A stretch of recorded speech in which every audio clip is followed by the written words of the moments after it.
தூய்மையை குப்பைகள் என்று சொல்லுகின்ற அளவிற்கு தரம் தாழ்ந்திருக்கின்ற ஒரு அரசியல் சூழல் இன்றைக்கு நிலவி கொண்டிருக்கின்றது. அவர் கூற்றுப்படியே குப்பை என்றாலும் கூட இது ஆரோக்கியமுள்ள மக்கும் குப்பை.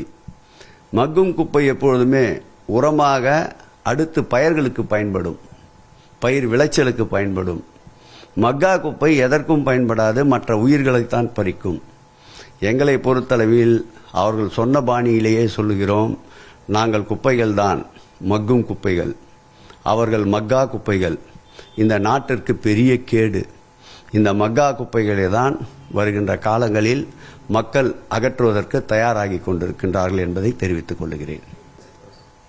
ஒரு நிர்வாகத்தை தன் கையிருப்பிலே வைத்திருப்பவர் அந்த நிர்வாகத்தை திறம்பட நடத்துகின்ற ஒரு அமைச்சரின் பேச்சு போல் அவர் பேச்சு அமையவில்லை. ஆரம்பத்திலிருந்தே பார்த்து கொண்டிருக்கின்றேன்.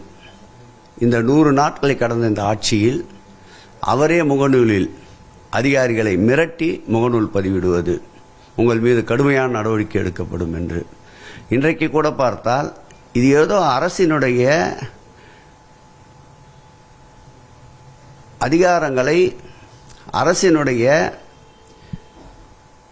பாதுகாக்கப்பட வேண்டிய ஆவணங்களை வெளியிட்டது போல் ஒரு குற்றச்சாட்டை சொல்லுகிறார். இந்த 106 அறிவிப்புகள் என்பது அங்கு காத்து வாக்கிலே பேசப்பட்டு கொண்டிருந்த அறிவிப்புகள். அது அனைத்தும் தெரிந்ததுதான். நான் 106 அறிவிப்புகள் இருக்குமே என்ற ஒரு அனுமானத்தில் 106 அறிவிப்புகள் என்று கூறினேன். அது கடைசியில் பார்த்தால் உண்மையாக இருக்கின்றது. அடுத்து இவர் அதிகாரிகளை மிரட்டுவது கொள்வதெல்லாம் வெளிப்படையாக அனைவரும் அறிந்த ஒன்று. இவர்கள் ஆடிட் செய்வது எப்படி வெளியிலே தெரியாமல் இருக்கும்? நாங்கள் 5 ஆண்டுகள் அன்பால் அதிகாரிகளை அரவணைத்தோம். பண்பால், இறைவன் மீது கொண்டிருந்த நம்பிக்கையால் நீங்கள் ஆற்றுகின்ற பணி இறைப்பணி, அதுவும் இறைவனுக்கு சமமான பணி என்பதை உணர்த்தி இரவு பகல் பாராமல் எங்களோடு பயணித்தவர்கள். அந்த அதிகாரிகளை இவர் மிரட்டி பணிய வைக்கும் என்ற தோரணையில் பணியாற்றி கொண்டிருக்கின்றார். வேவு பார்ப்பது திராவிட முன்னேற்ற கழகத்தின் வேலை அல்ல, மக்களுக்கு வேலை பார்ப்பதுதான் திராவிட முன்னேற்ற கழகத்தின் வேலை என்பதை அன்போடு அமைச்சருக்கு தெரிவித்துக் கொள்கிறேன். தாவேகாவின் புகார்கள் தொடர்பாக சேகர் பாபு பதிலடி கொடுத்திருக்கிறார். திமுக எப்போதும் நன்மைதான் செய்யும் எனவும் ஒரு பதிலடியில் தெரிவித்திருக்கிறார். அந்த அண்மை செய்தியை பார்த்து வருகிறோம். இது தொடர்பான கூடுதல் விவரங்களுடைய இணைகிறார் இந்த செய்தியாளர் அஜய். அஜய் வணக்கம். சேகர் பாபு பதிலடியில் என்னென்ன விஷயங்களை குறிப்பிட்டு பேசியிருக்காரு, முழு விவரம்? தமிழ்நாடு பாடநூல் கழக தலைவர் லயோலா மணி இன்று காலை ஒரு பொதுக்கூட்ட மேடையிலே பேசியிருந்தார். அதாவது துறைமுகம் தொகுதியில பல குப்பைகள் இருந்தது, பல குப்பைகளை அகற்றிவிட்டோம், இன்னும் ஒரு குப்பை மட்டும் இருக்கின்றது, வருகின்ற சட்டமன்ற தேர்தலில் அதையும் அகற்றிவிடுவோம் என்ற ஒரு கருத்தை முன்வைத்திருந்தார்.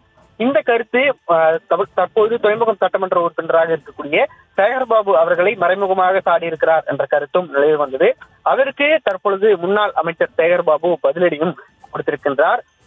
மக்களால் தேர்ந்தெடுக்கப்பட்ட ஒரு பிரதிநிதியை குப்பைகள் என்று சொல்லும் அளவிற்கு தரம் தாழ்த்தி உள்ளது இந்த விவகாரம் என்றும் அவர் குறிப்பிட்டிருக்கின்றார். அவர்கள் சொல்வது போல, அதாவது லயோலா மணி அவர்கள் சொல்வது போல் நாங்கள் குப்பைகள் தான், ஆனால் மக்களுக்கு பயன் தரக்கூடிய மக்கும் குப்பைகள் என்றும் குறிப்பிட்டிருக்கின்றார். அவர்கள் மக்காத குப்பைகள், நாங்கள் மக்களுக்கு எப்பொழுதுமே நன்மை தரக்கூடிய மக்கும் குப்பைகளாக இருப்போம் என்பதையும் முன்னாள் அமைச்சர் சேகர் பாபு தெரிவித்திருக்கின்றார். அதே போன்று இன்று அமைச்சர் இந்து சமய அறநிலையத்துறை அமைச்சர் ரமேஷ் ஒரு கருத்தை முன்வைத்திருந்தார். அதாவது மானிய கோரிக்கையின் போது இந்து சமய அறநிலையத்துறை அறிவிப்புகள் முன்கூட்டியே அதிகாரிகள் முன்னாள் அமைச்சர் சேகர் பாபுவிற்கு தந்துவிட்டார்கள், அது லீக் செய்யப்பட்டு விட்டது என்று ஒரு கருத்தையும் முன்வைத்திருந்தார். அதே போன்று இந்து சமய அறநிலையத்துறையில் எந்தவித ஊழலும் செய்யவில்லை என்றால் துறையை எதற்காக நீங்கள் வேவு பார்க்க வேண்டும் என்ற ஒரு கருத்தையும் அமைச்சர் ரமேஷ் தெரிவித்திருந்தார். அதற்கு பதிலடி தரும் விதமாக அமைச்சர் சேகர் பாபு நியூஸ் தமிழுக்கு விவரங்களுக்கு நன்றி அஜய்.